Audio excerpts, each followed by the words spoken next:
E aí, pessoal, boa noite. Para aqueles que ainda não me conhecem, me chamo Eric, eu faço parte do time aqui do Etapa Público e hoje serei eu quem irá mediar o nosso encontro. Antes de começar, eu tenho alguns recadinhos para vocês. Olha, não se esqueça de seguir a gente lá no Instagram, é o @etapa.público. Olha, pode fazer vários stories, marque a gente também, que a gente irá repostar todo mundo hoje, tá bom? O tema do webinar de hoje é gamificação, jogos e brincadeiras no processo de aprendizagem. E o nosso convidado é o Roger Trime. Ele, que além de ser cofundador da Merit Educacional, possui mais de 20 anos de experiência na área educacional e é especialista também em metodologias ativas. Sei que muitos de vocês que já são parceiros conhecem ele dos nossos cursos. Boa noite, Roger. Como é que está? Seja muito bem-vindo. Boa noite, Eric. É um prazer estar aqui com vocês uma vez mais. Estar junto com o Etapa Público, né, nesse trabalho é muito recompensador, né? São trabalhos que a gente acredita muito, nós como educadores, né, palestrantes nessa área, nós realmente acreditamos muito no trabalho que é feito pela Etapa, especialmente na área de formação de professores. Por isso, fico assim, muito feliz, muito orgulhoso de estar aqui, Sim. buscando trazer um pouco da nossa experiência nessa área. Sempre bom, né? Poder compartilhar um pouco do que a gente sabe. Roger, eu vou ficar aqui o tempo todo. Agora é todo seu o webinar. Fique à vontade. Precisando de qualquer coisa, pode falar. Pessoal, vocês têm dúvida? Pode colocar aqui no nosso chat que eu vou ficar olhando, vou monitorar tudo que está acontecendo também. E aí eu vou passando para o Roger também de acordo com o que vocês vão falando, tá bom? Excelente. Na medida do possível, se eu vou batendo o olho aqui no chat, se já dá para responder alguma coisa, já vou respondendo. Se não, eu espero o Eric me passar e a gente, assim, o ideal é a gente realmente poder esclarecer as dúvidas de vocês sobre esse assunto. Um assunto que parece, às vezes, um pouco complicado, mas talvez não seja tanto, né? Vamos ver aqui durante a nossa conversa, tá bem? Então, eu Perfeito. vou. Perfeito? Então, posso colocar a tela, Eric? Pode, fique à vontade, Roger. A casa é sua. Eu vou deixar o telefone Excelente. mutado e desligar a câmera para você ficar mais à vontade, tá bom? Ah, perfeito. Fique à vontade também você. Então, vamos falar hoje sobre metodologias, sobre gamificação, mas o que é realmente gamificação, né? De onde vem isso, né? Será que é algo muito complicado? Bom, para começo de conversa, a gente tem que saber de onde vem. Então, gamificação vem de games. E por que games? Porque os games, de certa maneira, são áreas de grande interesse, vamos dizer, um meio, né? Um meio de comunicação de grande interesse para a maior parte das pessoas. De muitos alunos, né? Muitas crianças, não, todo mundo joga, né? 69% das pessoas jogam algum tipo de game. Então, os games, eles trouxeram algumas experiências muito interessantes que a gente aprendeu a trazer para a educação, né? Agora, coloquei aqui uma tela para provocar um pouquinho. O que a gente quer? O que o professor quer? Bom, quer que o aluno esteja engajado, né? Quer que o aluno não esteja distraído, quer que ele esteja ali prestando atenção.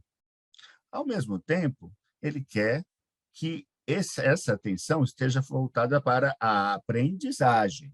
Quer dizer, não é atenção de qualquer coisa, é qualquer coisa.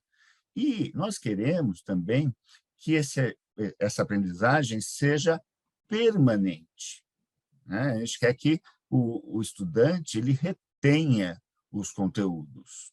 Isso é um grande desafio, né, professores? É um grande desafio, porque, primeiro, ter a atenção dos professores, dos alunos, já é difícil, né? Querer que eles aprendam e retenham a informação é mais complicado. Por isso, a gente foi pensar procurar o que os alunos gostam, né? O que eles querem, né, ver. Chamaria a atenção deles. Antes da gente entrar nisso, vamos ver um pouquinho, lembrar um pouquinho como é que a gente aprende, né? Como é que o nosso aluno aprende, né? Então, a gente vai até buscar informações na neurociência, no funcionamento do cérebro, né? Para quê? Para a gente saber, bom, o que eu faço para o aluno aprender, um estudante aprender. Bom, primeira coisa, nós precisamos ativar a memória, né? Então, a gente precisa da memória para aprender. E como é que eu utilizo a memória? Como é que a memória funciona, né? No nosso cérebro, nós temos assim, milhões, bilhões de sinapses, né? E as informações, elas são armazenadas no cérebro, só que elas são armazenadas associadas a outras coisas. Então, a gente vai ali, falamos sobre o Teorema de Pitágoras, né? Falamos na classe, o que acontece com a maior parte dos alunos? Ok, a professora falou alguma coisa sobre Pitágoras, mas o que era mesmo? Por quê? A memória não está associada a algo de fato importante para esse aluno. Então, a gente chega na questão da atenção. Para que a gente possa aprender, a gente tem que prestar atenção, né? E a gente presta atenção em coisas que parecem legais, parecem gostosas, né? É verdade, é assim que a gente presta atenção, é assim que a gente aprende, né? E como é que a gente faz para o Teorema de Pitágoras ficar mais interessante? Aí a gente tem que achar algumas saídas. Agora, a gente tem que lembrar também da plasticidade cerebral. O que é isso? O cérebro muda, né, o tempo todo, né? Quanto mais a gente estimula o nosso cérebro, mais ele consegue capturar conhecimentos. Por isso, a gente está sempre aprendendo e estimulando o nosso cérebro, até para a gente chegar no final da vida ainda com muita memória, aprendendo, etc. Então, é a mesma coisa com as crianças, adolescentes, eles têm que estar estimulados para que eles possam adquirir mais conhecimento. Agora, tem um quarto ponto que muita gente esquece, a gente esquece, a emoção.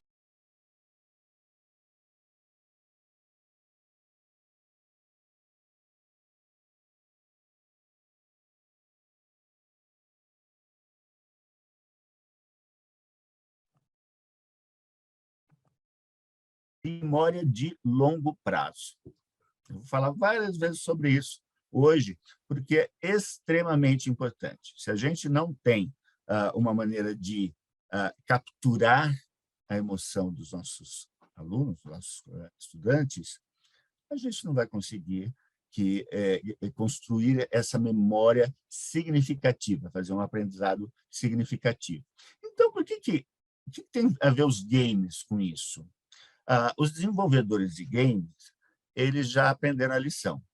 O aluno, ele quer ser envolvido, né? Se eu for envolvido, eu aprendo. Será que aprende? A indústria de games já mostrou que aprende.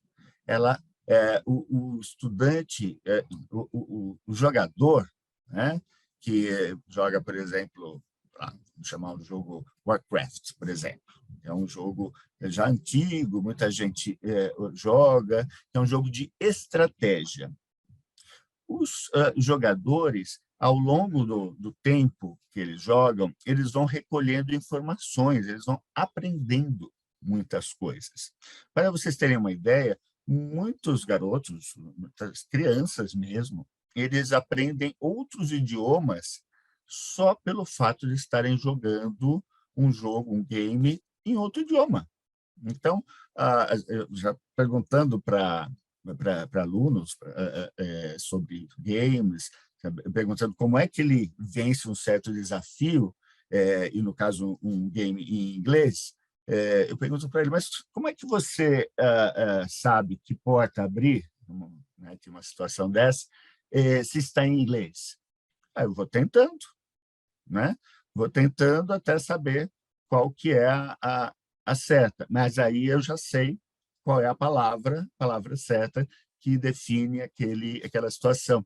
Então, eles vão aprendendo coisas dentro dos jogos e vão acumulando conhecimento.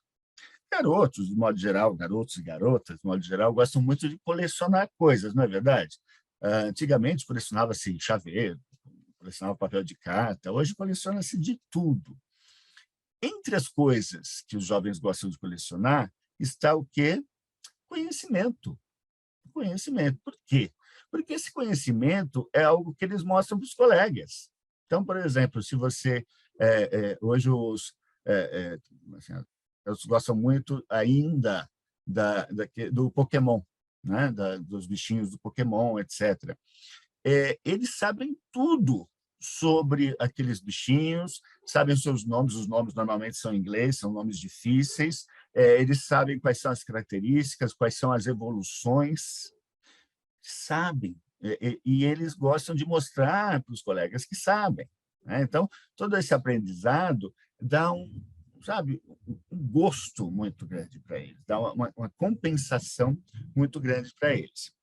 Tá. Então, como é que a gente traz isso para a nossa vida, né? Para o nosso trabalho? Bom, isso afeta um pouco a maneira da gente trabalhar a sala de aula, mas afeta de uma maneira até muito antiga, vamos dizer assim. A gente está retomando no ensino muitas coisas que eram feitas lá na Grécia Antiga, né? Então, o método de ensino em que o aluno esteja envolvido no processo de aprendizagem. Como eu falei antes, se me envolver, eu aprendo, né? Nesse período todo que a gente sofreu assim, o pior dessa pandemia de Covid, a gente teve que ficar em casa, muitos de nós tivemos que aprender a tecnologia assim, de um dia para o outro, né? A usar coisas novas. E agora a gente tem, de qualquer maneira, mais ou menos, depende da região, depende do local onde a gente tem também muita tecnologia que pode ajudar a gente a ter uma comunicação mais direta, talvez, com os nossos estudantes, né? E o papel do professor, ele está sendo retomado. Professor, aquele professor que orienta o aluno, né? Então, dentro dessa situação, né, nova que a gente está vivendo, né, a gente não precisa mais, nós como professores, apresentar o conteúdo. Ó, esse é o conteúdo, tá? Vocês ouviram, vão decorar, vão fazer exercício. Não, né? A gente pode deixar com que o aluno, que o estudante, ele mesmo desenvolva esse conhecimento. Porque quando ele desenvolve o conhecimento, ele, de fato, aprende. A gente vai ver um pouquinho mais sobre isso, porque é o interesse do aluno que consegue que ele aprenda e retenha isso na memória. Então, como é que a gente planeja? Bom, o que vem primeiro? A necessidade do aluno, né? É daí que a gente vai ver todo o resto do nosso processo. Aí a gente vai se capacitar, né? Então, a gente vai aprender alguma coisa nova. Então, o aluno ele tem hoje em dia um span de atenção, um tempo de atenção muito baixo, né? Na época que eu estudava, né, lá atrás, a gente tinha também um tempo baixo de atenção, naturalmente, mas a gente tinha tanto medo do professor que a gente ficava assim, né? Se a gente não estava prestando atenção, a gente estava pelo menos fazendo de conta que estava prestando atenção, é ou não é? Hoje não. Hoje, se o estudante não estiver engajado, ele está fazendo outra coisa, está olhando o celular escondido debaixo da mesa, né? Vai fazer outra coisa, né? Então, nós não podemos correr esse risco. Então, a gente precisa ver o que vai chamar a atenção do aluno, o que vai interessá-lo, e a gente vai se preparar para isso. Aí sim, a gente vai pensar na metodologia que a gente vai usar, e aí a gente vai ver se vai precisar de tecnologia. Então, a gente aprendeu a usar um monte de tecnologia nesse período de pandemia, mas nem sempre é a tecnologia que vai resolver o nosso problema, né? É o nosso planejamento, é o nosso o jogo de cintura dentro da sala de aula. E quando eu falo o professor dentro da sala de aula, gente, quem não se lembra daquele professor que era super legal? Em algum momento dentro da vida de vocês, vocês vão lembrar de um professor que dava gosto, né, de aprender com ele ou ela, né? Mas por quê, né? Então, puxa, sei lá, um professor de literatura. Nossa, como eu gostava de literatura por causa daquele professor. Normalmente, a gente pode dizer, era um professor muito bom, mas havia outros professores bons, mas, de repente, algumas, né, sei lá, uma parte dos alunos gostava daquele professor, porque gostava, né, tinham uma afeição pelo professor. Isso fazia com que o conteúdo que aquele professor lecionava fosse muito mais legal, né? Por quê? Porque você tem uma emoção ligada àquele aprendizado. Isso fez, com certeza, que muita gente levasse o conhecimento para o resto da vida, porque esse conhecimento estava ligado à emoção. Okay? Então, hoje a gente pode, não é que a gente faz, a gente pode fazer as coisas de maneira diferente na sala de aula, né? Então, eu brinco que assim, a gente está se reequilibrando o trabalho. Então, se antes a gente ficava dando explicações, direcionando os alunos, assim, ó, é assim que tem que ser, de uma maneira tradicional, hoje a gente pode ter uma atuação muito mais ativa. O que quer dizer? Eu posso levar o aluno a fazer mais leitura, mais pesquisa, eu posso colocar nossos estudantes para fazer discussões, análises, projetos, criar coisas, né? Então, isso tudo está à nossa disposição hoje, a gente consegue fazer. Então, é o momento da gente sair, né? De certa maneira, como professores, a gente sai do palco, né? E deixa o aluno estar no palco, né? Então, é por isso que eu coloco ali atrás, primeiro, a necessidade do aluno. Bom, legal, mas e como é que está, então, o que tem o jogo com isso, né? Então, como eu disse, sem emoção não tem aprendizado. Então, como é que isso se encaixa, né? Como é que eu trago emoção para o meu trabalho, né? Para a minha classe, para a minha sala de aula? Aí a gente vai ver, então, um pouquinho uma diferença entre jogos, games, e gamificação, né? Porque não é jogificação, né? Não, é que vem de games algumas características muito específicas dos jogos eletrônicos. Mas, hoje, eu preparei para vocês algumas reflexões em relação a todos os tipos de jogos. Então, primeiro, hoje quer dizer, a gente tem duas possibilidades. Aqui é a outra balancinha que eu coloquei para vocês. Aqui não é que a gente está deixando uma pela outra, mas são possibilidades. Veja, a gente pode usar games ou jogos na educação. Então, posso pegar jogos prontos, né? Eu posso colocar, vamos melhorar a estratégia, vamos melhorar o pensamento estratégico dos estudantes, a reflexão, vamos fazer um campeonato de xadrez. Por que não? Né? Ok, se esse é o objetivo, xadrez é um bom jogo, né? Então, você pode trazer jogos para dentro do processo educacional. E você, professor, você é a pessoa que vai estimular o aluno nessa direção. Olha, que legal, vamos ver, vamos fazer um campeonato, né? Vamos ver quem é que vai melhorando ao longo do tempo e assim por diante. Mas a gente também pode fazer uma coisa diferente, que é desenvolver o nosso próprio material.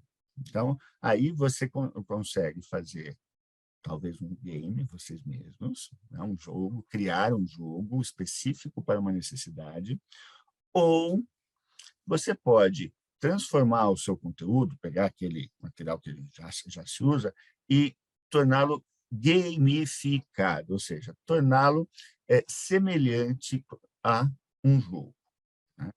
E o que e quão semelhante é isso, né? Então, gamificação, sempre que vocês ouvirem falar em gamificação, não é usar jogo. Não, não é. Quando eu gamifico alguma coisa, né, quer dizer que aquela coisa, aquele conteúdo, ele vai ser apresentado de uma maneira que utiliza recursos dos games, utiliza características dos games que faz com que o estudante fique mais interessado, fique mais animado, assim como ele fica com os games. Então, que tipo de coisa a gente pode usar? Aqui eu vou passar rapidinho, depois eu vou explicar um pouco melhor. Então, eu selecionei aqui 5 características, 5 coisas que a gente pode usar no nosso projeto, no nosso trabalho, que é uma gamificação. Então, por exemplo, você vai colocar lá, nas aulas de matemática, por exemplo, né? Vocês sabem que tem uma certa dificuldade, alguns alunos têm dificuldade, e alguns alunos não se interessam, né? Era o meu caso, né?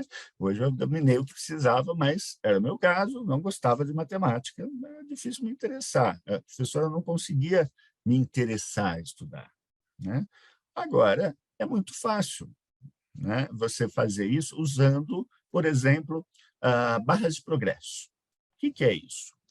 Eu vou mostrando para o aluno qual é o quanto que ele está evoluindo. Isso é uma coisa que é só para ele ver, ó, você está evoluindo. Mas acho que eu não sou tão bom quanto os outros. Tem importância, né? Você está evoluindo, né? Você vai mostrando, pouco a pouco, qual é realmente o progresso, o processo que ele está seguindo, o quanto que ele está avançando, e isso já também é um evento, motivador, um ponto motivador para o trabalho daquele aluno. Bom, legal. O que mais que eu posso usar? Eu posso falar em conquistas, né? Ó, na aula de história, a gente vai fazer um concurso, né, de quem escreve uma narrativa mais interessante sobre a proclamação da independência, né? E aí você pode premiar quem for melhor, né? Então, vai ter um ganhador, ou 3, quantos você quiser, mas você já coloca uma coisa lá na frente, né, que o estudante possa querer ganhar. Aí é uma coisa importante, vou falar um pouco mais sobre isso. O que o estudante, o seu aluno, gostaria de ganhar, né? Um troféu? O que ele vai fazer com isso, né? Vai ganhar um ponto na nota? É, legal, mas não é tão motivador. Não, mas você vai poder ter um dia na semana que você vai escolher a atividade que a gente vai ter em determinado momento da aula, né? Opa, isso é interessante, né? Porque os garotos normalmente gostam, né, de mostrar o que gostam, o que querem fazer, certo? O que fazem. Então, olha, então legal, então eu vou colocar uma música e a gente vai discutir. Pode ser. Então, isso, a imaginação é o limite, né? E o que você pode pensar para premiar os seus estudantes. Outra coisa interessante, pontos e moeda própria. Então, você pode trabalhar, né, na sua sala, com matérias ou com algum objetivo específico que você queira, você pode usar pontos, pontuações. A gente sempre deve evitar comparações, né? Isso não é muito bom, né? Porque fulano está melhor que eu, isso acaba sendo um pouco complicado. Mas, se cada um sabe a sua pontuação, né, e não sabe a do outro, né, mas sabe qual é o ranking geral na classe de uma determinada coisa, aí tudo bem. Então, aqui é o quarto item, que se junta muito com essa questão dos pontos, você estabelecer um ranking, ou uma tabela de classificação. Então, essas tabelas, assim, olha, tem o primeiro lugar, segundo lugar, terceiro lugar, etc. Né? Você não sabe quem é o primeiro lugar, mas sabe que não é você. Né? Sabe que você está um pouquinho lá mais para baixo. Né? Então, temos 3, 4, 10 estudantes ali disputando o primeiro lugar. Né? Então, são maneiras de você colocar esses elementos, que é justamente o que motiva o estudante, né? Quando ele é um jogador, né? Ele está lá no seu game, colocar no seu trabalho, né? Diariamente. Né? Então, moedas, isso pode ser, lembra as famosas estrelinhas? Né? As estrelinhas que a gente colocava ali nos alunos, você conseguiu tal coisa, toma uma estrelinha para você. Isso é uma moeda. Né? Isso algo que você dá ao aluno, e ele pode colecionar isso, de certa maneira. Então, essas 4 coisas são processos bem interessantes de estimular a competição sem o lado negativo da competição, né? Mas estimular um esforço a mais. Claro que também você pode fazer concurso, né? Então, você pode fazer, por exemplo, uma pequena Olimpíada Interna de Matemática. Né? Então, aí sim, você pode ter grupos, né? E os grupos vão competir. Aí tudo bem, aí vai ter um vencedor, e aí o vencedor pode jogar com a outra sala, e assim por diante. Né? Agora, tem uma quinta coisa aqui, que tem um nome em inglês, porque as pessoas gostam de pegar um nome em inglês e usar, né? E a gente fica preso a isso. Storytelling. O que é storytelling?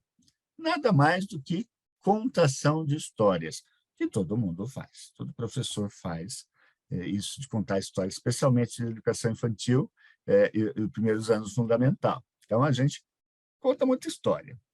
Agora, que tipo de história eu posso contar para interessar o meu aluno em estudar matemática, por exemplo? Né? Que tipo de história eu posso contar para falar sobre ética? Né? E assim por diante. Então, o storytelling, de uma maneira simples, é uma maneira de você utilizar histórias para estimular o aprendizado de outras coisas, né? Que não seja necessariamente o conteúdo da história. Né? Espero que esteja fazendo sentido para vocês isso. Então, esses são os principais recursos de gamificação. Então, a história do jogo pode virar a sua história, né? Aquilo que você determina para estimular um processo. Você precisa usar esses 5 recursos ao mesmo tempo? Não. Pode usar 1, 2, 3 ou 5. Né? Mas você escolhe aquilo que é mais interessante para o seu aluno. Né? Bom, então vamos lá falar um pouquinho sobre jogos. Não, mas a gente não está falando de games. Não, games são um tipo de jogo. Né? Então, eu só quero lembrar vocês que outros jogos também são interessantes. Então, por exemplo, você pode colocar dentro do seu trabalho jogos de tabuleiros ou jogos de cartas. Né? Então, existem jogos de tabuleiro que são mais específicos, assim, são mais para estratégia, como damas, xadrez, como eu mencionei antes. Mas existem outros que são para você estimular a visão, localizar coisas. Tem um jogo que chama Lince, que na educação infantil ele é excelente, porque você estimula o cérebro, estimula as crianças a identificar coisas, diferenciar coisas, né? E assim por diante. Há milhares de jogos para se escolher, nas escolas normalmente há esses jogos. Muitas vezes esses jogos são usados na hora da diversão, né? Na hora da descontração. O que eu proponho é que esses jogos sejam usados com fins, né? Com fins educacionais, né? Então, a classe está com um problema de, assim, de esperar, eles não querem esperar a vez, esse tipo de coisa. Então, vamos fazer uma série de sessões de jogos, né, em que eles tenham que aprender isso, né? Então, aprender a dar a vez para o colega, esperar a sua vez, até a questão sobre de ética, olha, eu tenho que seguir as regras, né? Não posso roubar, esse tipo de coisa. Então, tudo isso você pode fazer com esse tipo de jogos. Você pode usar adivinhas, jogos da memória, né? Então, você pode colocar, por exemplo, lógico que a gente está falando aqui, eu sei que eu estou falando com professores que vão desde a educação infantil até o quinto ano, e aqui a gente tem muitas idades, né? Mas, para algumas idades, algumas coisas funcionam mais, outras funcionam menos, então você vai buscando o que é mais interessante para aquela idade. Então, adivinhas são muito interessantes, principalmente quando as crianças estão já alfabetizadas, já trabalham muito com palavras, e eles gostam, em geral, de fazer jogos de palavras, né? Então, as adivinhas são muito boas nesse sentido. E os jogos de memória, isso na educação infantil a gente usa muito, né? O jogo da memória. Então, quando no dia do folclore, tem lá o jogo da memória com saci, etc. E tal.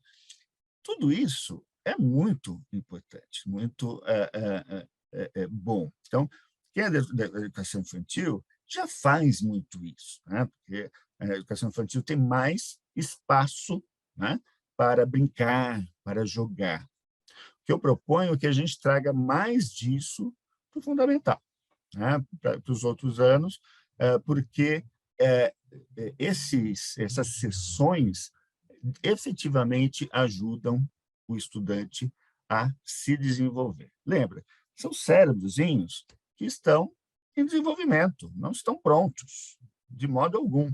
Quer dizer, tudo que a gente faz com o aluno, né, tudo que a gente propõe, a gente faz crescer mais, né, as sinapses, né, faz com que realmente se desenvolvam outras habilidades, outras capacidades. Então, claro, não posso deixar de mencionar a prática de esportes. Também, é um jogo, são jogos, ok? Não, mas estimulam várias coisas, além do exercício, né? Toda a questão de seguir as regras, né? A questão do espírito competitivo. Então, isso é muito importante também. Então, é claro que é bom a gente estimular.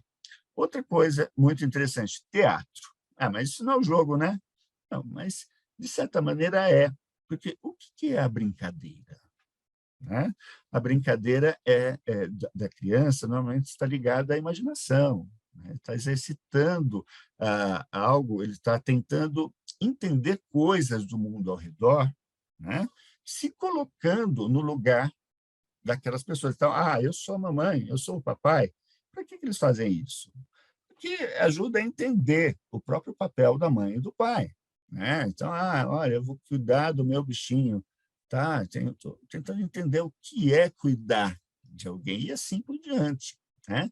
Então, o teatro, fazer a interpretação de papéis ajuda muito, né, a desenvolver uma série de problemas que as crianças podem ter e ajuda a desenvolver conhecimento, né? Então, vamos montar uma peça de teatro, uma coisa simples normalmente, mas vamos montar uma pecinha falando sobre, sei lá, a fim da escravidão no Brasil, né? Uma parte importante da história. vamos pesquisar, vamos entender o que é, vamos, né, vamos se colocar no lugar das pessoas, né? Imagina quanto que se consegue ensinar uma situação dessa. Mesmo com um texto simples, uma situação simples, se consegue ensinar muito. Porque a gente está pensando sempre no desenvolvimento do estudante, mas a gente também sabe que precisa cumprir com as habilidades e mesmo o conteúdo da BNCC. Então, a gente vai estar sempre pensando também o conteúdo. E o conteúdo entra no jogo, né? É isso que é legal, né? Porque a gente consegue trazer o conteúdo para o aluno de uma maneira muito mais interessante. E já que a gente falou em teatro, eu trouxe aqui um tipo de jogo que é muito importante, que é o chamado RPG, que é o jogo de desempenho de papéis, né? Então, quem assiste, sei lá, não sei, quem assiste aquela série Stranger Things, né? Não sei se vocês gostam, mas, de qualquer maneira, os personagens são 4 garotos, e esses garotos, eles adoram RPG, né? Então, eles ficam lá jogando dias e dias e dias e dias. E o RPG ele é um jogo muito interessante, porque ele vamos dizer, existe um fiapo de história, existe já uma pré-história, vamos chamar assim, né? Um cenário que é desenvolvido por alguém, né? E os jogadores eles vão se colocando nesse cenário e vão, de fato, desempenhando papéis, tomando decisões, e a história vai se desenrolando dessa maneira. Então, cada um que está envolvido no RPG, ele tem que pensar muito, tem que pensar em situações possíveis, né? Isso ajuda muito para quem escreve, ajuda muito na estratégia e assim por diante. Então, para fazer um RPG na sua sala de aula, não é tão difícil, né? Normalmente, quem vai ser o mestre do jogo, que é assim que se chama, né? Quem que vai ser o mestre? O professor, em geral, né? Que vai determinar o ambiente, o que eles precisam fazer. Ah, mas a turma é muito grande.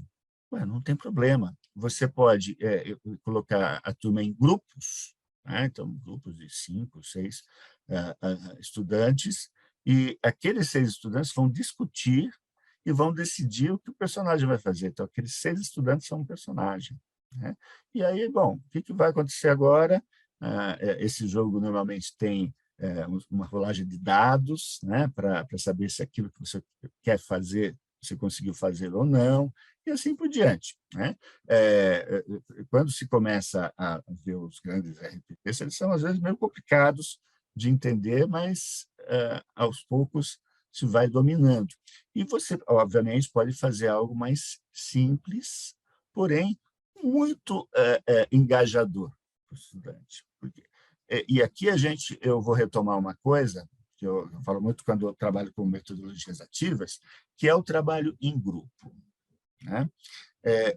Fazer atividades em que o grupo precise discutir, precise trabalhar junto,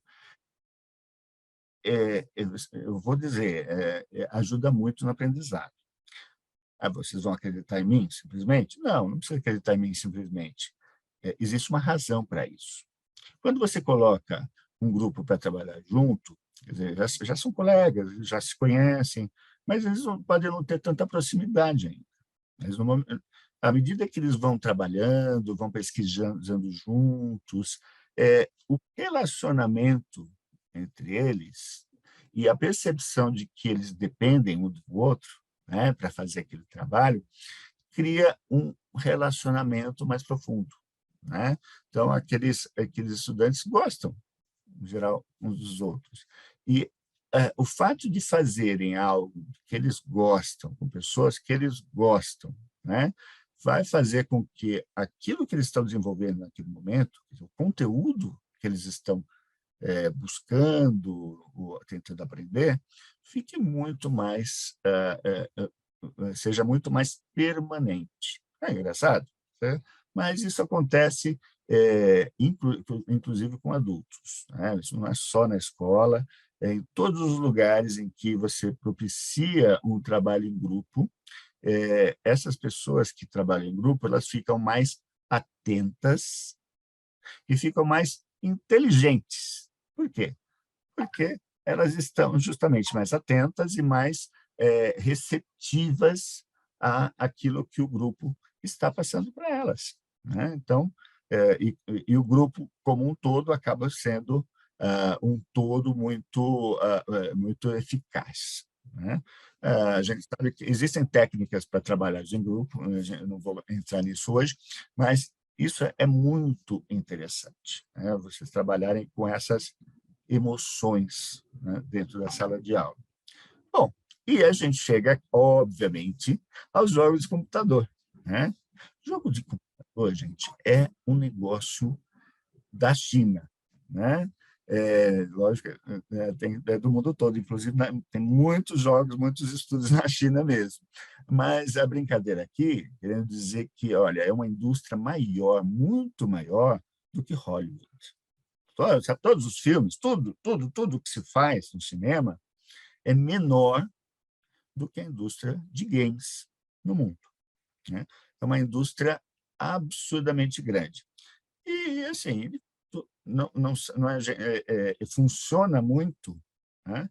Porque sabem muito o que estão fazendo, né? Sabem, de fato, o que estão fazendo. Então, hoje, estima-se que sei lá, um jogador normal joga em torno de 10.000 horas por ano.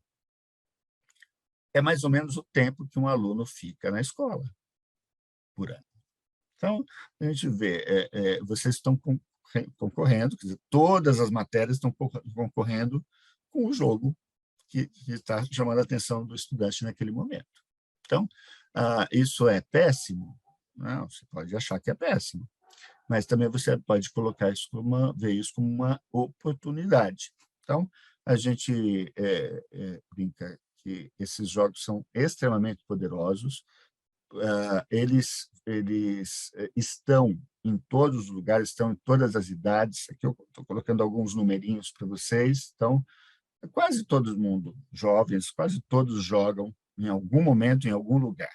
A minha filha de 5 anos enche o meu celular de joguinhos que ela mesma acha, ela mesma brinca e depois desinstala.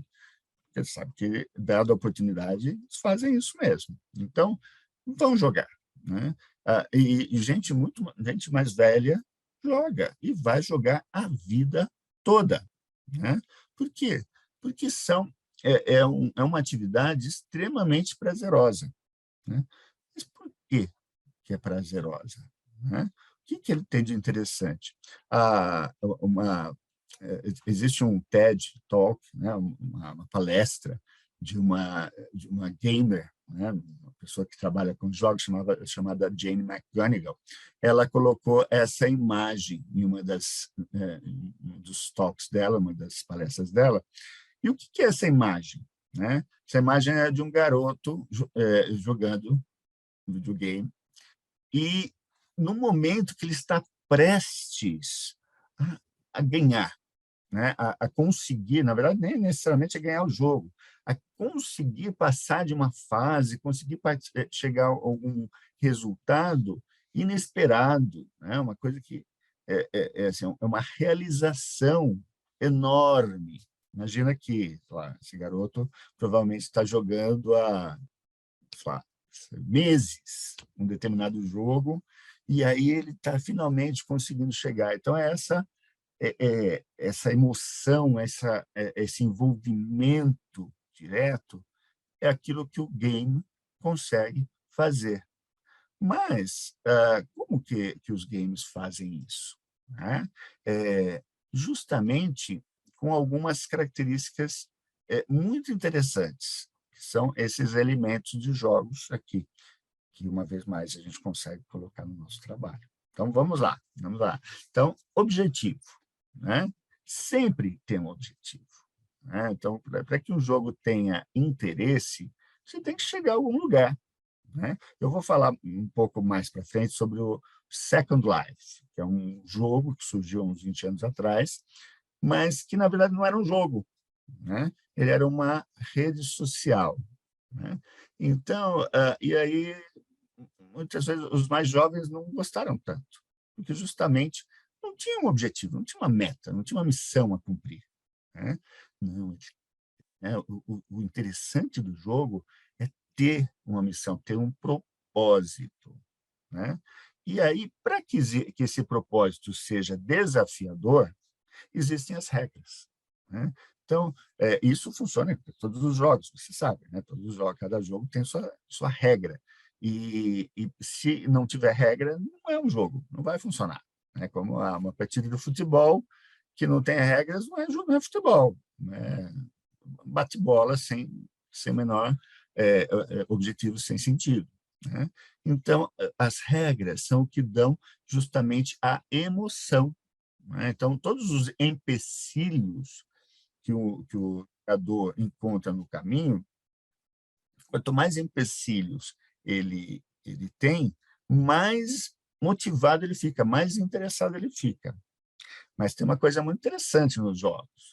Em geral, você tem níveis. Né? Tem um nível mais fácil, nível mais forte, então tem fases. Cada fase que você vai passando, o jogo vai ficando mais difícil. Por que isso?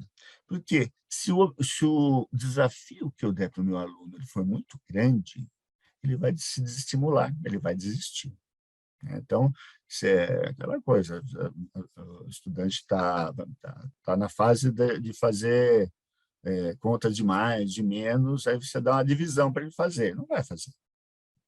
Não, vai lá, olha, se você ganhar, não adianta dar prêmio, não adianta nada, ele não vai conseguir, ele ainda não se desenvolveu nessa direção. Então, aí esse estímulo não funciona, essa regra não vai funcionar, né? Porque está acima da capacidade. Então, o jogo funciona quando está dentro da capacidade do aluno conseguir fazer chegar naquele objetivo. Outra coisa extremamente importante, feedback. Outra palavra em inglês, não tem jeito, todos usam assim, mas feedback nada mais é do que dar uma resposta para o jogador de como ele está indo. Né? Opa, bati aqui. Né? De como ele está indo, para ele ter uma sensação de progresso. O que parece com aquilo que eu falei lá da gamificação. Né? Então, tudo isso vem dos jogos. E uma coisa que é muito interessante, e aí a gente pode discutir em relação a isso, é a participação voluntária. Então, se for obrigatório, não é jogo. Né? Isso considera-se uma característica muito importante dos jogos. Ah, mas espera lá, mas aí como é que eu vou usar isso na minha sala de aula se é obrigado? Né? Você está ali porque tem que estar. Então, a diferença é você propor os jogos, você propor os desafios. Né? Aí os estudantes aceitam ou não. Né? Se eles aceitarem, o engajamento deles vai ser muito maior. Então, é como quando você trabalha com projetos. Então, você fala, classe, agora a gente vai fazer um projeto. Ah, que legal, que legal. Então, o projeto vai ser construir uma bandeira do Brasil, e aí não sei o que. Ah, tá, ok. Né? Não engajou. Né? Não por causa da bandeira do Brasil, mas é porque a atividade não era tão, né, interessante. Não engajou. Né? Agora, se você chegar para a classe e falar, gente, temos há um problema na escola, é que a gente está com problema de falta de água. Né? O que a gente, se a gente trabalhasse junto aqui para achar uma solução para isso? O que vocês acham? Oh, legal, legal, interessante, tal. Aí eles começam a discutir, começam a ver. Ah, legal, vamos fazer, vamos fazer. Aí pronto, já o jogo já existe, porque esse gosto fazer, né, já está lá. Né? Então, vocês já ganharam né, um grande território dessa maneira. Então, esses são os 4 elementos de jogos que vocês vão usar, né? Vão usar em vários momentos e que vão fazer as suas aulas serem não só mais gostosas, mas também muito mais eficazes. Lembra daquele começo? O que a gente quer da nossa aula? Que o aluno saia sabendo, né? E continue sabendo depois da prova, né? E não é só faz a prova, né? Aquela coisa, vamos fazer a avaliação. Acabou a avaliação, às vezes o estudante faz questão de esquecer. Olha, eu não quero nunca mais pensar nesse assunto, né? Eu lembro quando eu estudava, eu acho que era no ensino médio, né?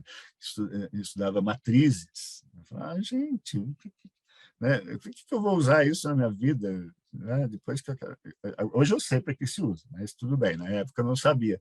Falar, nossa, na hora que é passar a prova, eu não quero nunca mais ver uma matriz na vida. Claro, né? Não sabia, não sabe para que serve, não sabe para que vai usar, né? Então, a gente tem que buscar justamente dar esse senso de propósito para o estudante, né? Então, tem aqui vou fazer uma coisa um pouquinho mais teórica, tá? Né? São 3 coisas, são 3 elementos, né? Que vem de uma teoria do Thomas Malone, uma teoria de instrução intrinsecamente motivadora. Eu tirei a palavra intrinsecamente, né? Mas ela é importante. Por que intrinsecamente? Porque assim, a gente se motiva por coisas que vêm de fora? Motiva, assim, por exemplo, como eu comentei, antigamente você se motivava pelo medo. Nossa, se eu tirar nota baixa, meu pai vai me matar, a pessoa vai gritar comigo, né? Não, hoje já não cola mais isso, né? O aluno já não tem mais medo, então ele tem que ter outra, ah, outro estímulo. E esse estímulo ele pode ser extrínseco, ou seja, pode vir de fora? Pode, né? Como um convite, né? Pode vir de fora. Agora, fica muito melhor se ele vier de dentro, é intrínseco, né? Aí sim eu tenho uma atividade que vai me motivar. Então, o comentário que eu coloquei aqui embaixo, uma atividade é intrinsecamente motivadora se as pessoas se engajam na atividade pela própria atividade. O que quer dizer com isso? Puxa, é muito legal fazer isso. Mas, na verdade, esse jogo aqui é para a gente aprender lógica matemática. Tanto faz, o jogo é legal, entende? Quer dizer, então, o objetivo pedagógico ele está lá, mas está escondido, né? A gente não sabe, o aluno às vezes esquece, né, de por que ele está fazendo aquilo, mas ele está aprendendo. Então, você tem 3 coisas: desafio, né? Então, a incerteza quanto ao resultado, né? Então, tem as metas, né, que eu falei aqui em cima, você tem o objetivo, mas você tem essa incerteza, então você não sabe de fato se você vai ganhar 1, ganhar 2, ganhar 3. Então, essa incerteza deixa, né, o estudante assim, pilhado. Vamos dizer assim, olha, vamos ver o que vai acontecer. O uso da fantasia. Então, a fantasia aqui está nas metáforas, né? O que a gente, que situação a gente vai colocar, e aí entra contação, né? Mas que situação a gente vai colocar que vai, né, fazer com que o estudante se movimente para fazer as coisas. E, claro, você manter a curiosidade, né, do estudante, ou seja, ter coisas que ele vai utilizando, que ele vai achando no meio do caminho. Aqui, lembrando, uma vez mais, respeitando o conhecimento atual da criança, do adolescente. Eles sabem até aqui, não adianta eu cobrar lá em cima, que não vai dar, eles vão se desestimular, né? Então, esse jogo tem que ter etapas, certo? Então, vamos lá. Então, a gamificação, então, resumindo, ele ajuda no quê? Pensamento sistemático. Então, olha, eu quero que o meu estudante seja capaz de olhar uma situação e analisar, né? Realmente pensar em como resolver essa situação. Segundo, resolver problemas por meio de envolvimento com as missões dos jogos. Essa questão de missões é uma coisa que se fala muito em games, em jogos de RPG, né? Porque você tem um objetivo lá na frente, né? Agora, se você der um monte de tarefas, né, e você não quer chegar àquele objetivo, você vai se desmotivar também, né? Olha, o objetivo está lá no final do ano, mas durante o ano você tem que ter missões, ou seja, você precisa cumprir coisas que vão te dar estrelinhas, que vão te dar medalhas, que vão fazer você subir no ranking, né? É, durante, né, essa jornada toda. E aí, quando você chega lá no fim, aí, finalmente, você chegou e ganhou, cresceu, aprendeu, né? Mas, ao longo do tempo, você tem as missões e vai, né, ganhando, vai conseguindo, vai resolvendo essas missões. Então, olha, conseguir resolver um exercício difícil, né? Legal, né? Ok, todo mundo conseguiu, né? Né? E aí a gente tem o engajamento dos grupos. Eu sempre vou repisar isso. O trabalho em grupo ele é muito mais importante do que a gente pensava, né? Então, pesquisas mais recentes mostram o quanto você aprende com os colegas, né? O pessoal mais de pedagogia sabe lá das teorias do Vygotsky, toda aquela questão da zona proximal. Não sei se vocês lembram disso, mas o que é importante é que assim, a gente nunca sabe tanto quanto poderia saber com a ajuda de alguém, né? Basicamente é isso. Então, você tem um certo conhecimento, só que dentro do grupo, né, você tem várias cabeças que podem saber um pouco mais daquilo, um pouco menos daquilo, etc. E quando você coloca o grupo para trabalhar, um ensina o outro, né? E uma coisa muito legal de um ensinar o outro é que a gente aprende muito mais quando ensina, né? Nosso cérebro ele é muito engraçado, né? Porque é como se as informações elas vão sendo transferidas para lugares diferentes à medida que a gente vai trabalhando. Então, na hora que você está recebendo informação, a informação está aqui, está assim, está só para o uso, né, de agora. À medida que você vai se envolvendo com essa informação, ela vai entrando mais para as áreas de memória mais preservadas, né? E quando você, mesmo que você tenha aprendido agora alguma coisa, a hora que você vai falar, para que você consiga tirar essa informação aqui do cérebro e transformar em palavras para ensinar alguém, esse conhecimento é seu, né? Ele é absorvido de uma maneira totalmente diferente, né?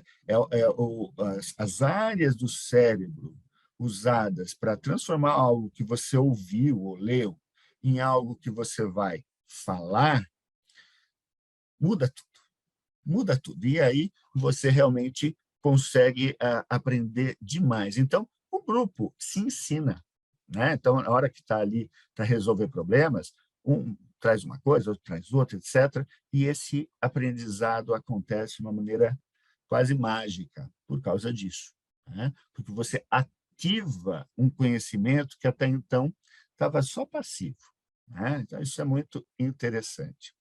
E, assim, na hora que a gente traduz isso tudo para os jogos educacionais, aí a gente acaba tendo algumas outras características. Um segundinho. Que características são essas? Vamos lá. Liberdade, né? Então, como eu falei antes, o jogo precisa ser uma escolha do jogador, né? Então, o jogo educacional, que é uma obrigação, ele não é jogo, né? É um exercício, é uma atividade, né? Não é jogo, né? Então, você não está aproveitando os benefícios de fazer um jogo.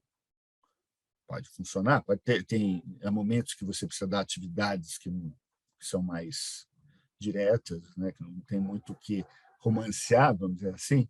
Sim, né? Mas, na hora que você analisa a necessidade dos seus estudantes e você percebe, olha, isso aqui é o meu principal desafio nesse bimestre, por exemplo. Olha, eu quero que esses meus alunos eles saiam daqui e cheguem aqui. Então, esse é o meu desafio como professor nesse momento em português, em matemática, o que quer que seja. Tá. Como é que eu faço, como é que eu garanto que isso vai acontecer? Uma das possibilidades é desenvolver um jogo, ou ficar o processo, né? Então, eu vou usar recursos para que isso aconteça. Então, eu preciso, de fato, engajar meus alunos, né? Então, eles têm que ser convidados, né? Não pode mandar, né? Tem que convidar. Vamos fazer isso? O que vocês acham? Então, às vezes, você pode ter alternativas para eles. Mas isso vai funcionando muito bem. Então, isso já, questão das recompensas, eu já coloquei. Então, não importa tanto a recompensa, importa o estudante se decidir a participar, né? Como eu falo, tá bom, gente. Essa é a atividade? Tá. Vamos lá. Legal, vamos fazer. Tá? Né? Sabendo que é na escola, né? Não é o game que está querendo jogar ali no computador, mas é um desafio. Legal, vamos lá. Né? É isso que é necessário. Então, a gente, como eu comentei, muito importante que ele tenha as regras. É a imposição da limitação.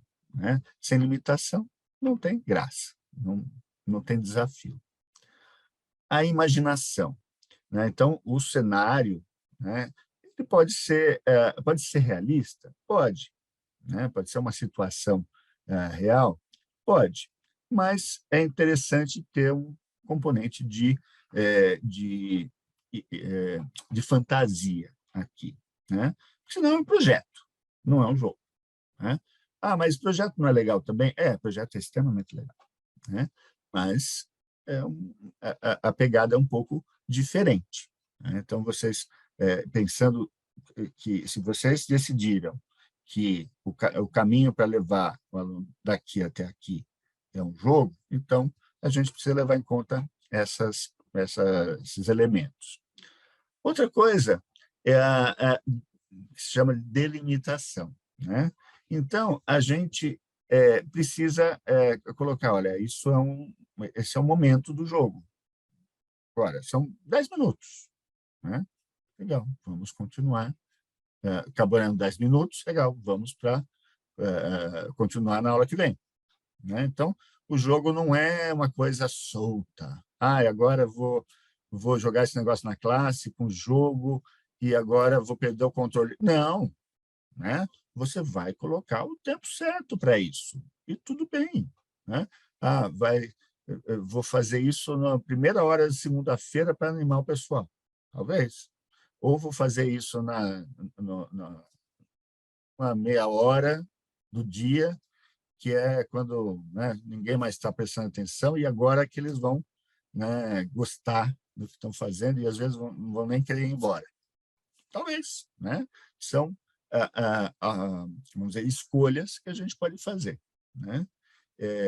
E essa questão da incerteza. Né? Então, você não conta tudo para eles.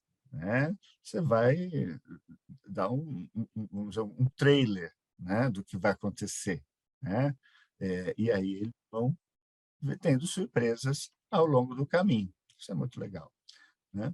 Agora, a gente precisa tomar também alguns cuidados. Né? Por quê? Bom, se a gente não fizer um planejamento, né, objetivos e etapas bem definidas, você vai perder tempo, né? Quando você vai, às vezes, os alunos vão se desengajar, né? Não vão cumprir o objetivo que você precisava, né? E aí, né, nem ensinou, nem divertiu, né? Então, de fato, a gente precisa planejar, né? Ah, só que, assim, o estudante ele tem que saber, isso é ensino, né? Você está aqui para aprender, mas você vai aprender de uma maneira gostosa, vamos lá? Né? Então, mas eu sei, viu, professora, não é esse jogo, não sei se dá. Bom, tá bom, eu posso ficar aqui sentada falando para vocês da matéria, o que vocês preferem? Vamos fazer jogo, sim, né? Porque vai ser mais divertido, né? Então, vamos lá. Também, a gente tem que ser realista, né? E nem todo mundo tem tecnologia à disposição, nem todo mundo tem um espaço enorme à disposição. Você tem que usar o que você tem, né? Se, por exemplo, não temos computadores para usar, né?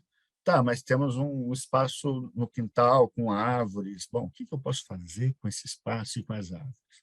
Né? Ou então, não, pelo contrário, eu não tenho espaço nenhum, mas eu tenho um laboratório de informática, né? E aí você vai usando aquilo que tem, né? Pega o que tem e planeja. Os resultados têm que ser mensurados. Agora, quando a gente fala em avaliação, né, a gente vai pensar sempre na prova, né? A prova não é a única maneira de avaliar. Muitas maneiras. Eu tenho uma listinha no final que eu vou passar, vocês vão poder consultar depois no material que vocês vão receber. Então, tem muita coisa que a gente pode usar para avaliar, né? Mas a gente precisa avaliar. Então, por exemplo, se é um jogo para a gente saber, uma vez mais, matemática é uma boa coisa para a gente fazer jogo. E a gente sabe que precisa que os estudantes aprendam, sei lá, aprendam a fazer determinadas contas, determinados cálculos, ao longo de um determinado tempo, né? Então, se aqui ele tem que saber fazer divisão, aqui ele tem que fazer multiplicação, aqui tem que fazer, né, soma e subtração. Então, a gente vai avaliando. Olha, passaram 2 semanas, vamos avaliar como é que está a questão da subtração, da adição. Não está bom? A gente já vai ver, né, como é que a gente faz para corrigir, ajustar, né? Porque, de fato, a gente está lá para ensinar. Então, ou melhor, para ajudar os estudantes a aprender. Então, a gente precisa saber, de fato, se isso está acontecendo, né? Agora, quando a gente fala de gamificação, eu costumo falar isso, que é menos que games, mas também é muito mais do que games. Menos que games por quê? Porque ele não é exatamente, assim, não é uma coisa que você vai ali mergulhar de cabeça sem compromisso nenhum, né? Na verdade, você está incorporando algumas coisas de games no seu trabalho. Mas é muito mais que games. Por quê? Porque ele dá uma oportunidade de aprendizagem muito grande, né? Principalmente, lembrando daqueles elementos, né? Metas, regras, sistema de feedback e a participação voluntária. Então, a gente consegue fazer todo o engajamento, né? Despertar o interesse, né? sem dispersão, né? Porque a gente consegue manter o estudante no caminho, né? Então, para a gente ter uma listinha, às vezes é bom, né, a gente ter uma listinha, né? Quais são esses componentes? Então, contexto, né? Então, onde a gente vai viver nesse momento de fantasia, né? Como é esse contexto? Então, vocês vão usar ferramentas para desenvolver esse contexto. Vocês podem desenvolver vocês mesmos ou os estudantes podem desenvolver, né? Aí tem algumas técnicas que podem ser utilizadas. Uma delas se chama Design Thinking. Desculpa, gente, essas coisas em inglês, não sei por que acabam não sendo traduzidas, a gente tem que usar esses termos. Mas Design Thinking é literalmente pensar como um designer, né? Pensar como design. E o que é um designer? Outra palavra em inglês, né? É um projetista, né? Então, pensar como um projetista. E como que um projetista pensa? Ele olha a necessidade, aquilo que eu acabei de colocar, olha a necessidade, né?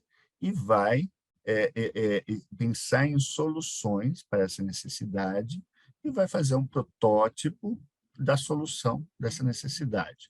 E depois vai aplicar essa solução. Então, o que vocês podem fazer?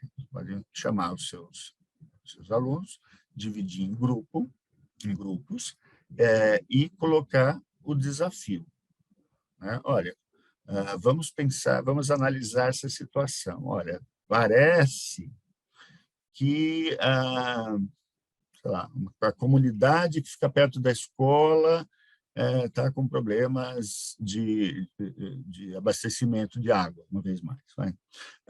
E aí você coloca esse problema para os estudantes. Aí alguém pode dizer, mas eu nem sabia que tinha comunidade aqui perto.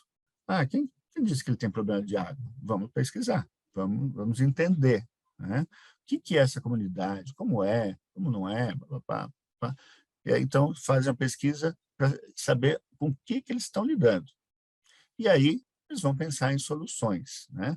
Na hora de pensar em soluções, etc., você começa a ter o seu cenário, né? Você começa a ter um contexto mais claro, né? E aí, a partir desse contexto, você vai ter um objetivo, né? Então, essa é uma maneira de usar, de maneira muito rápida, claro, né, esse conceito de design thinking, né, esse pensamento como projeto. Ou você vai usar a contação de histórias. Então, você mesmo vai criar essa situação, esse contexto onde eles vão estar, né? Missão do jogo: regras, desafios e grau de dificuldade. Então, vai crescendo, vai saber onde está, né? Então, e aí você vai subindo de fase e assim por diante. Recompensa: prêmios para os alunos. Olha, né? Se você chegar nesse nível aqui, você tem essa recompensa, né? Não vou nem sugerir que recompensa vai ser. Vocês conhecem seus alunos, vai saber o que vai ser mais interessante para eles, né? O sistema de pontuação. Então, tem que ter bem claro qual é o sistema. Olha, e tem que ser muito justo, né? Então, os jogos têm que ser sempre muito justos, para não ter que ficar xingando o juiz depois. Não, tem que ser justo.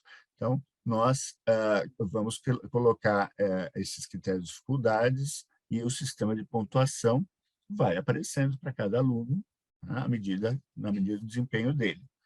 Sempre lembrando que a gente não deve nunca expor, né, o estudante. Então, ele sabe da posição dele, mas os outros não sabem. Cada um sabe da sua posição relativa em relação aos outros. Essa é a maneira mais segura de fazer isso, né? E outros elementos que a gente pode usar, que são, né, aí depende do que você está usando. Se você está usando uma ferramenta eletrônica, você pode ter a possibilidade de usar um avatar, né? O que é um avatar? Basicamente, normalmente é um desenhinho, né, que representa o estudante. Então, você pode ser uma bolinha, um quadradinho, né? Como pode ser, dependendo do que você tiver ao seu dispor, pode ser realmente uma pessoinha com a cara do aluno ou com o jeito que ele gostaria de ser, o que seja, né?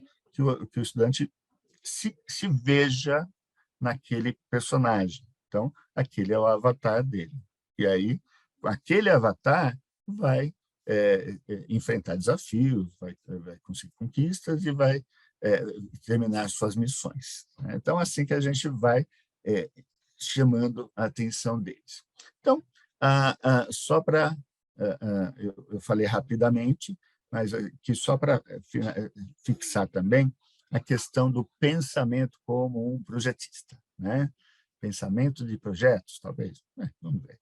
Então, o que a gente, quando a gente pensa nos nossos alunos, a gente tem que conhecê-los, né? Se vocês forem desenvolver alguma coisa para quem vocês não conhecem, aí fica mais difícil, né?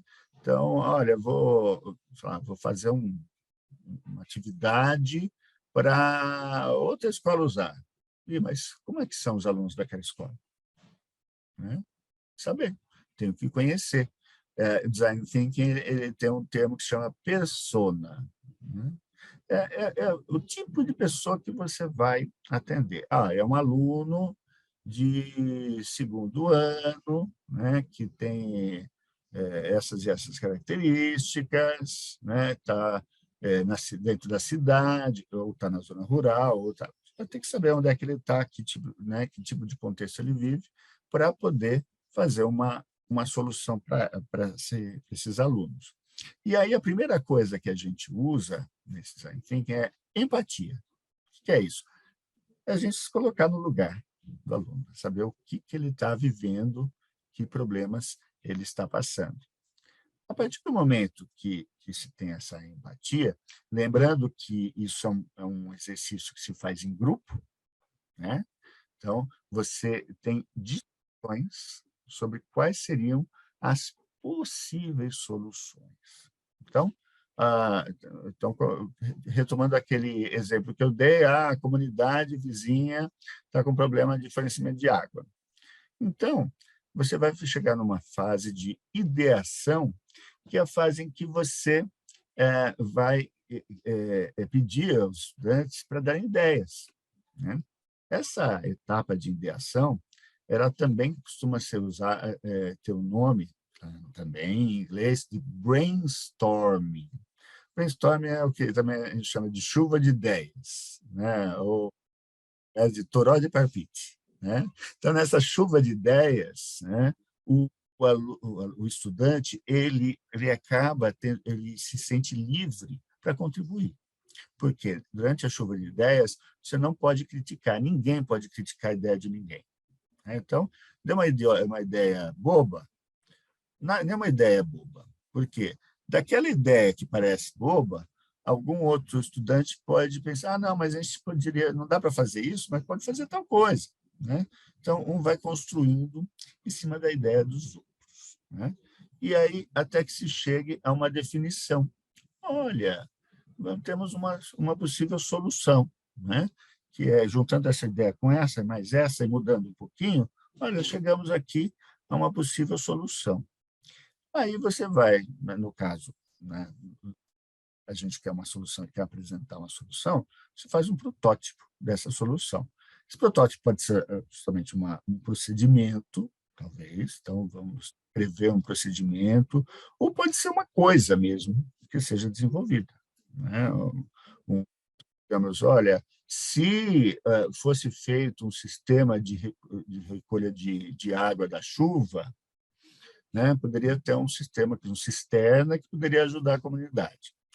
Mas como é que isso vai funcionar? Vamos fazer um protótipo, vamos fazer um modelinho pequenininho, assim por diante. Aí vamos testar, ver se funciona, e assim por diante. Então, essa de modo assim, também meio rapidinho, como funciona o tal do design thinking.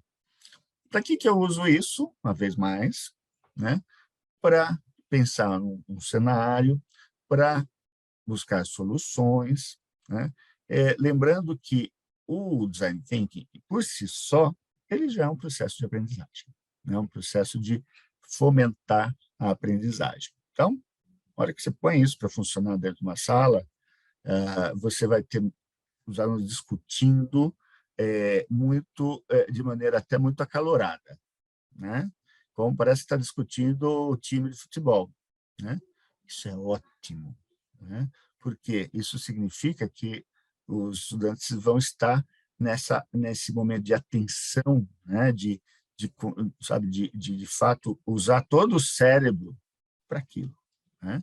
E isso você pode usar para problemas não precisa ser problema de engenharia, né? você pode usar para soluções de qualquer tipo, né? Ou, por exemplo, para discutir situações, né? Então, digamos que os estudantes não saibam como termina uma determinada situação histórica, de um período histórico. Você pode colocar para discutir dessa maneira. Ah, não, e agora? Como é que vai fazer? Né? Então, tem as pressões para a República, o que vai acontecer com o Império, e assim por diante. Então, você pode ir buscando maneiras de aplicar isso. Né? E umas ideias aqui de prêmios que possam interessar os nossos alunos.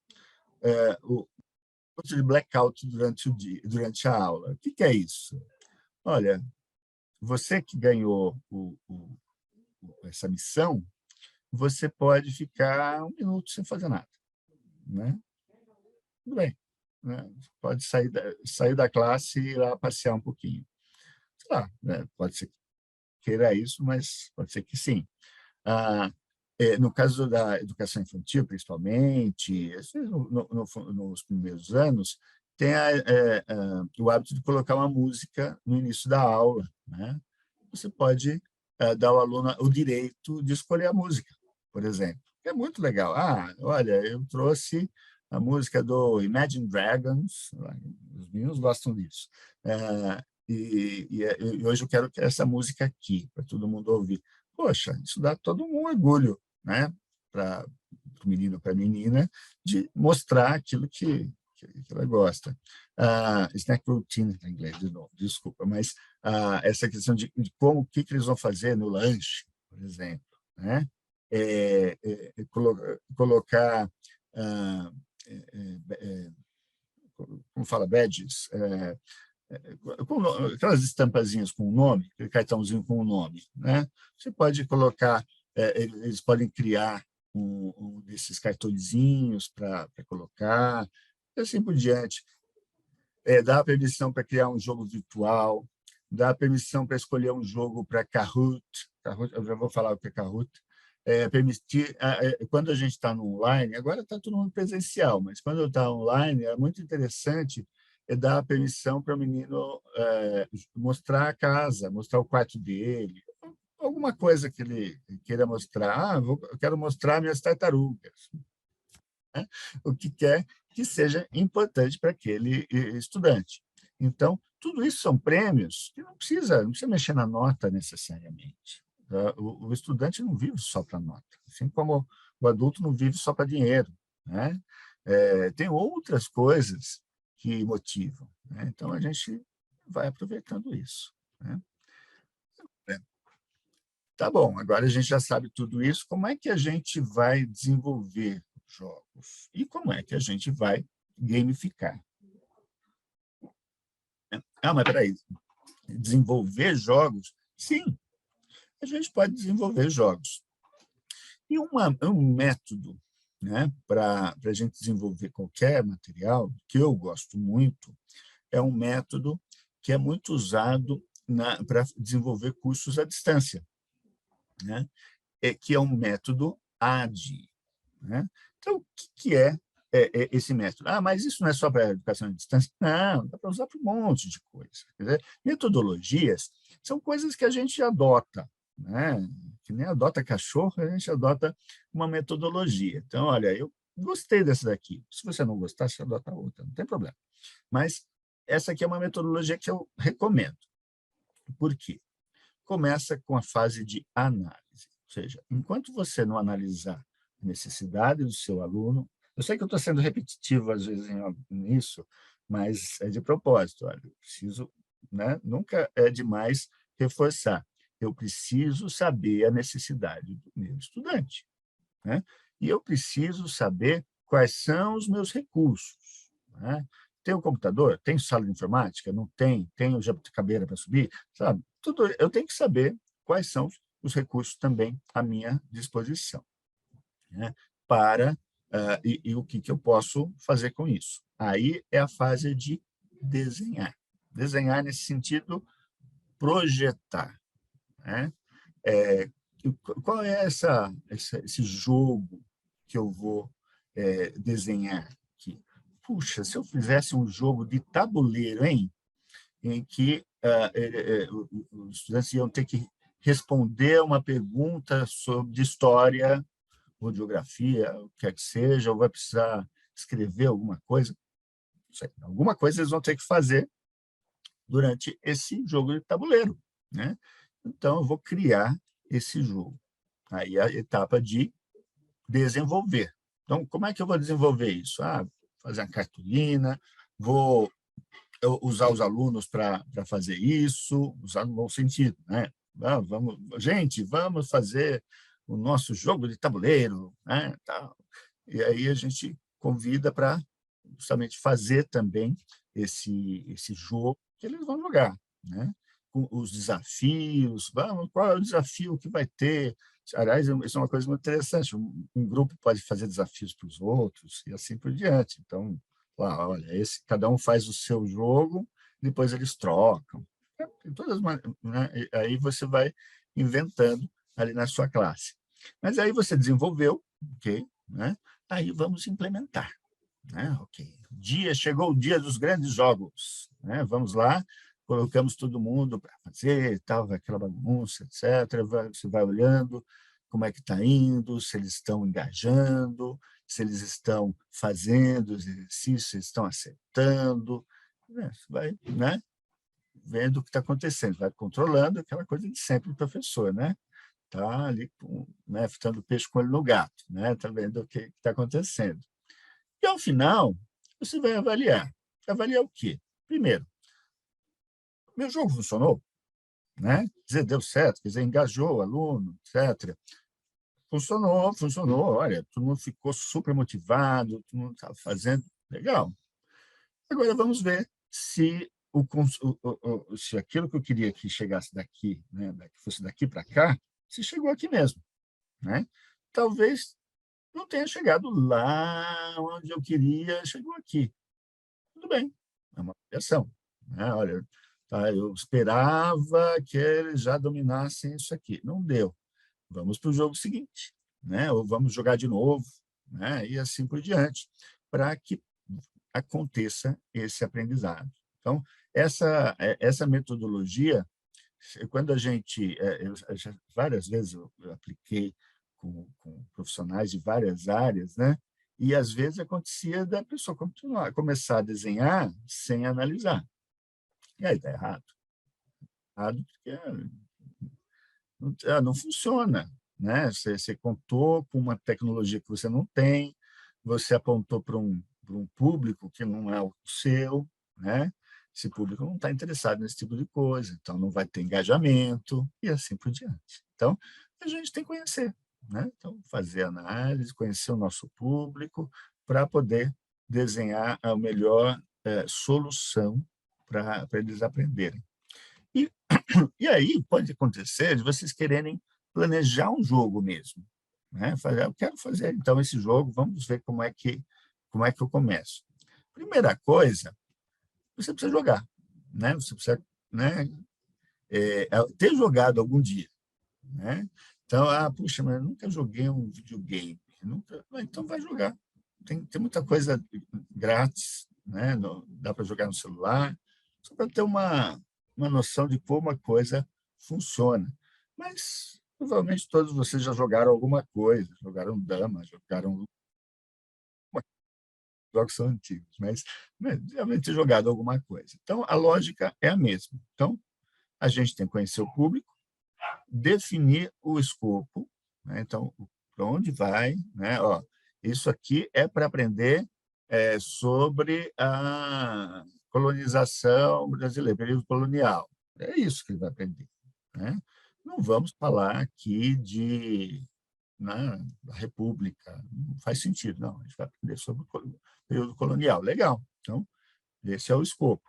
Então, aí a gente vai compreender o problema, vai definir a missão e o objetivo, e aí, a hora que tem a missão e o objetivo, né, aí que é a fase legal de desenvolver a narrativa. Né?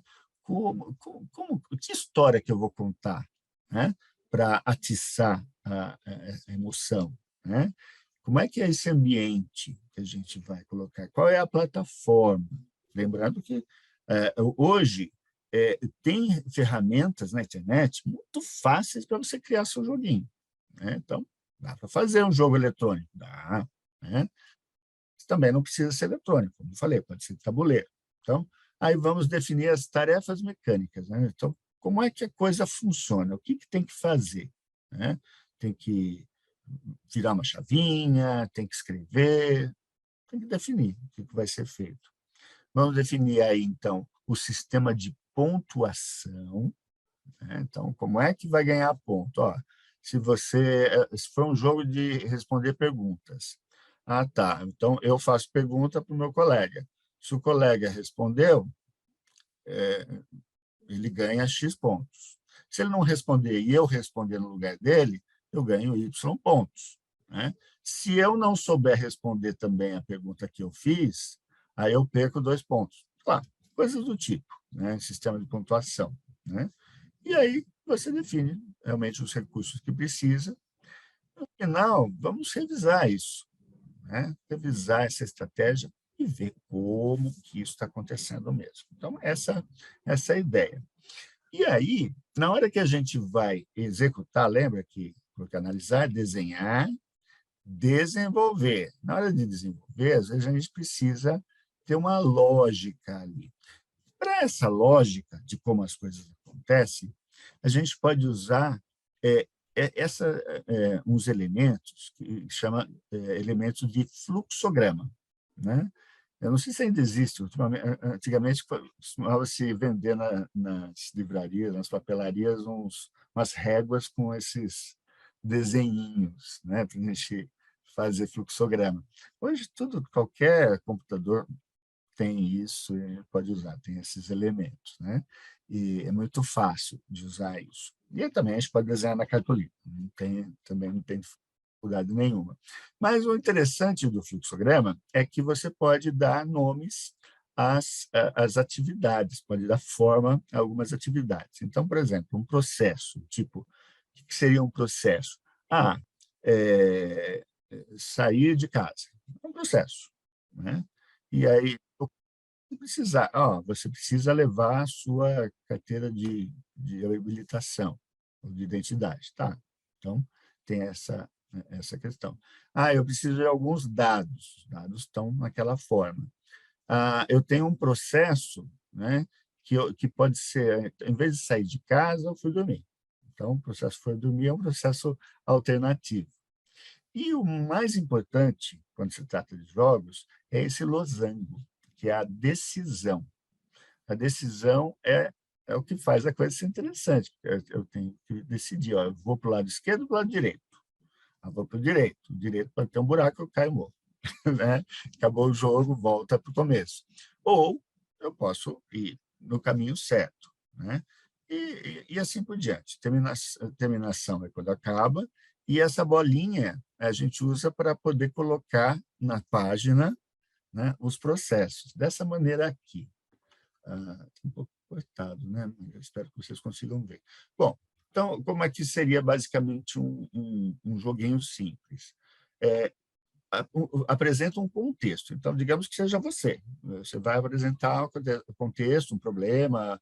Olha, estamos em determinada situação, vocês são, vocês são marceneiros e precisam consertar uma casa, né? Então, você vai colocar, você decide se vai ou não vai, né? Você vai aceitar isso ou não? Se não aceitar, vai sair do jogo, né? Se aceitar, vai receber instruções, aí no caso, documentos, né? E aí você vai partir na primeira missão, né? Legal, chegou a missão, vai ser apresentado, da bolinha volta para outra bolinha, né? É uma continuação, isso é uma ligação. Então, o desafio apresentado. Venceu o desafio? Sim ou não? Se não, volta e faz de novo. Se venceu, recebe mais informações, parte na segunda missão, né? Na segunda missão, você enfrenta uma escolha. Aí você decide para o passo 1, passo 2, passo 3.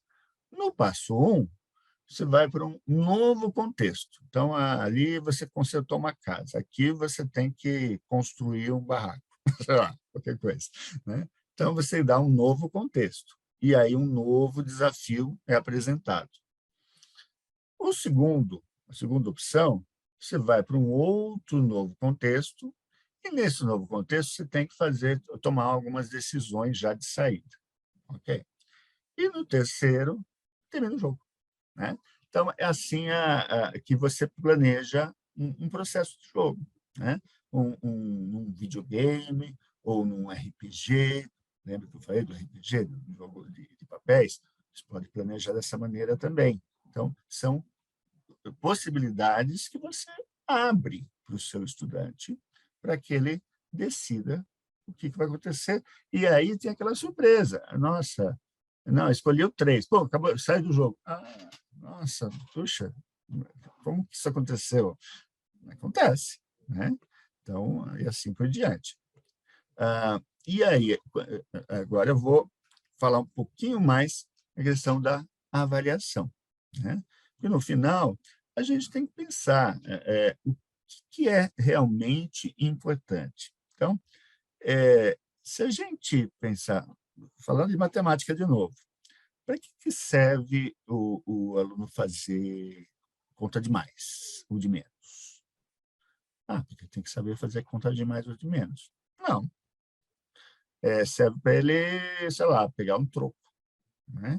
Serve para ele distribuir, sei lá, dividir o pirulito para os amiguinhos, né? Tem aplicações práticas, né? Então, a gente tem que pensar, né, o que a gente está efetivamente avaliando e se aquilo que a gente está exigindo está preparando o aluno, né, para quê? Para as outras séries, para os outros desafios que ele vai ter, né, e para a própria vida, né? Eu acho que é muito importante a gente pensar se os nossos alunos estão aprendendo a aprender, né? Porque aprender é um processo, né? Então, tudo aquilo que a gente falou lá, que eu falei lá no comecinho do cérebro, né?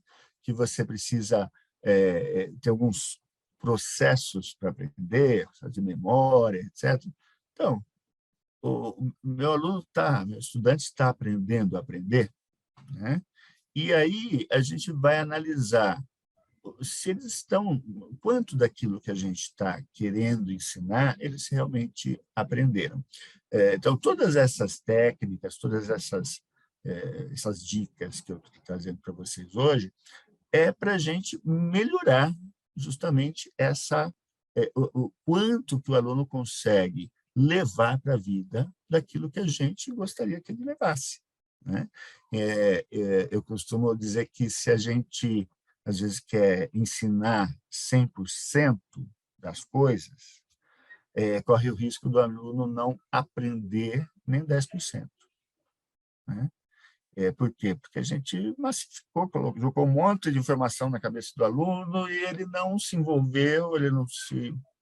Né, mesmo com medo de tirar nota baixa, não foi o suficiente para ele realmente se motivar e aprender. Agora, se a gente usa técnicas mais interessantes, mesmo que com isso a gente não tenha tempo de cobrir tudo, né?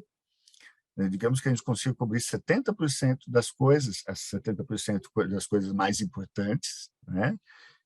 E corre o risco, né, desse estudante levar os 70% para a vida, né, em vez dos 10%, quando eu tentei ensinar 100. Né? Isso é mais uma maneira de dizer, né, mas é uma escolha que a gente tem que fazer. Né? Se a gente quiser fazer, né, estou lá fazendo o meu trabalho, estou lá falando, né, discursando para o aluno, realmente não vai aprender. Infelizmente, não vai funcionar.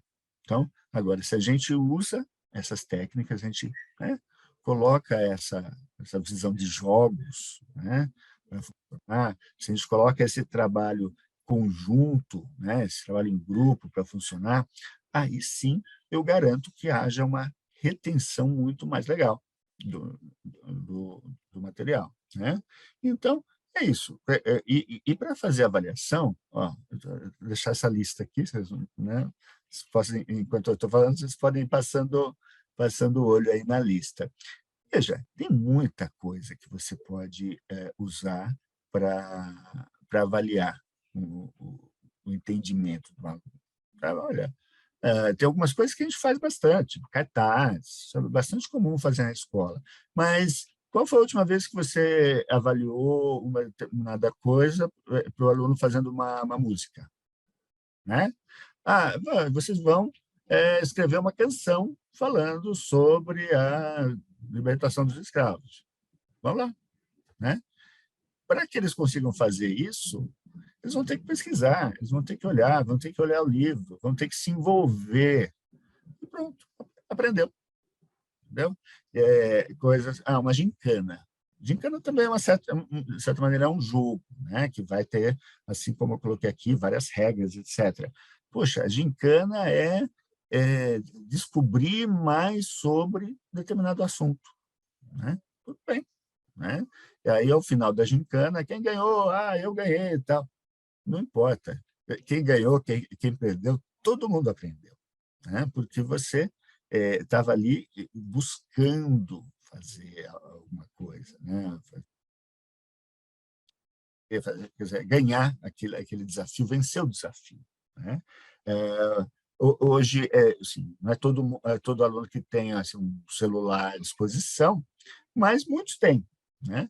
E todo celular tem câmera. Né? Então, vamos fazer um vídeo. Né? Olha, vocês vão entregar, em vez de uma prova, em vez de um trabalho escrito, vocês vão entregar um vídeo. Né? E nesse vídeo, vocês vão fazer convencer alguém a fazer uma determinada coisa. Como eu disse, o céu é o limite. Né? A imaginação é o limite. Então, aí você vai utilizando. Kahoot é um software também que vocês podem usar, é gratuito, fazer jogos de perguntas em sala de aula. Né? Então, se você tiver, por exemplo, uma sala em que os alunos tenham celulares, todo mundo tem um celular, dá para fazer jogos de perguntas imediatas. Né? Olha, vou colocar aqui no Kahoot, vamos ver quem que respondeu. Né? E aí você recebe a informação, todo mundo acertou, legal, quase todo mundo errou. Temos um problema aí. Aí você vai pegar direto naquele problema. Olha, o pessoal não entendeu isso aqui. Né? E aí vai explicar de novo. Né? Tem hora que não tem jeito, tem hora que o que resolve é a explicação do professor, não é mesmo? Então, esse é o momento de explicar. E assim por diante. Então, são as possibilidades de avaliação. E o Eric já está olhando ali, eu acho que já deve estar acabando o meu tempo, mas aí onde a gente vai parar com isso tudo? Né? Hoje em dia está se falando muito de metaverso, né? Que vamos dizer, o universo dentro da internet. Você pensar você se comunicar com as pessoas através de um avatar, como eu comentei. Né? Então, coisa que ainda já existe, mais ou menos. Pode existir? Pode. Né? Pode ter um jogo em realidade virtual? Pode. Né? Pode fazer uma coisa em realidade aumentada? Pode. Né? Amanhã? Não, talvez daqui a uns anos. Tudo bem. Mas, seja qual for a solução, né? Duas coisas não mudam. Né? Uma é que o aprendizado ele acontece pela emoção. Outra, que o professor é a chave do processo. Né? O professor que planeja, né, que vai acontecer, ele é a chave de tudo. Né? Então, por mais que as pessoas falam, nossa, com a educação à distância, com tecnologia, o professor não vai ter mais relevância, não tem nada a ver. Né? O professor que quer ficar falando sozinho, pode ser que não tenha mais relevância mesmo. Mas professores como vocês que vão atrás, que estão, né, querendo que os alunos aprendam, isso nunca vai deixar de existir. Né? Então, realmente, Então, são essas coisas principais, a emoção e o papel do professor que faz com que isso aconteça. Então, agradeço muito a atenção de vocês, espero mesmo que essa contribuição que eu tenha trazido aqui hoje, que vocês consigam utilizar aí no trabalho de vocês, né, que façam, né, alguma pequena diferença que seja aí no trabalho de vocês, eu vou ficar bem contente. Isso aí. Temos perguntas, Eric? Roger, temos algumas que você já acabou respondendo, né, no decorrer do vídeo. Teve uma só sobre se pode usar a gamificação com metodologias ativas, que foi uma professora que perguntou bem lá no começo, que essa aí não foi respondida, né? Não, isso é muito legal. Eu evitei de falar muito metodologias ativas hoje, porque eu sou meio que viciado em metodologias ativas, mas, de fato, essa é uma metodologia ativa. Gamificação é uma metodologia ativa, Sim, porque você está justamente colocando o estudante para se mexer, né? Para buscar o conteúdo, para fazer. Então, muitas vezes as pessoas colocam gamificação na lista das possíveis sim. metodologias ativas. Eu acho extremamente importante que vocês busquem mesmo saber quais são essas metodologias Sim. e escolham a sua favorita e começam a fazer funcionar. Eu até Né? respondi uma professora aqui no chat, né, que ela perguntou se dava para usar nosso baú nesse processo de gamificação, mais do que indicado, né? O nosso baú tem vários materiais que podem ser utilizados nesse processo de gamificação, tanto das sabedorias quanto das descobertas, né? Roger, também tem aqui vários elogios, né? O pessoal está amando Imagina. esse webinar. Tem algumas outras perguntas também que a gente está recebendo, que depois, né, a gente vai ter uns 2, 3 videozinhos seus no Instagram explicando um Excelente. pouco mais, né? Porque como o nosso tempo é um pouco curto, a gente, logo após, né, o webinar, eu acredito que daqui até o final da semana que vem já vai ser alguns outros vídeos seu lá no Instagram, respondendo o pessoal também. Então, quem não conseguiu ter sua resposta, né, ter a sua pergunta respondida aqui, pode ficar tranquilo que logo mais também lá no Instagram teremos algumas respostas também. Vai ser um grande prazer responder. Roger, só para finalizar, né, tem alguns recadinhos para o pessoal, O certificado chega no e-mail de inscrição dentro de 5 dias. Então, tome cuidado na hora de colocar o nome, porque esse nome que você coloca lá, quando ele solicita, é o nome que aparece no certificado. O pessoal do YouTube também, o Caio vai subir um doc, né, para vocês responderem lá no YouTube, para que vocês possam garantir o certificado de vocês, tá bom? Não se esqueçam de seguir a gente nas redes sociais, @etapa.público. Lá vocês ficam por dentro de tudo que está acontecendo. E também quero convidar o pessoal para o dia 29 de setembro, teremos mais um webinar, né, do nosso círculo de webinars com a Lívia Trimmer. Ela vai falar um pouco sobre TDAH, então fica o convite para todo mundo. O pessoal que participa do nosso grupo lá do Facebook, logo mais também vai subir lá, o Caio está subindo para vocês o link de inscrição, então fiquem atentos, participe, vai ser incrível, tá bom? Roger, muito obrigado, foi incrível esse webinar, espero ver você aqui mais vezes e também quero Tomara. agradecer todo mundo que está aí do outro lado da telinha. Maravilha. Também agradecer a você, né, e a toda a etapa pelo convite e, né, toda essa pessoa que está assistindo, né, uma vez mais, é uma honra para mim estar aqui e, se puder repetir, estou à disposição. Não, tenho certeza que teremos mais webinars por aí. Tá bom, pessoal? Muito obrigado. Muito obrigado, Roger. Até a próxima, Obrigado, Eric. pessoal. Até a Tchau, próxima. tchau. Tchau, tchau.